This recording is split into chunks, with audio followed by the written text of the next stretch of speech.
सचिन अंकुलगे, लोकशाही मराठी, लातूर।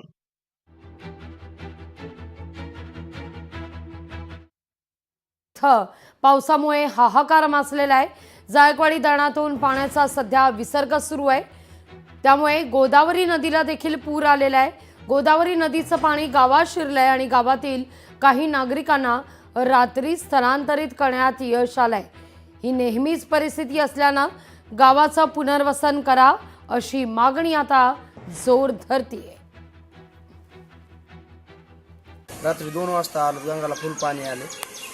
2 वाजता आम्ही आमच्या परीने आलो, पाणी फुल झाले। बस सगळा परिवार तुम्ही सोबत आणलाय का? सारा परिवार आणला। बर, किती परिवार इथं सोबत आले लोणीला? इथं 7-8 परिवार आले, बाकीचे आपण आपल्या परीने राहील।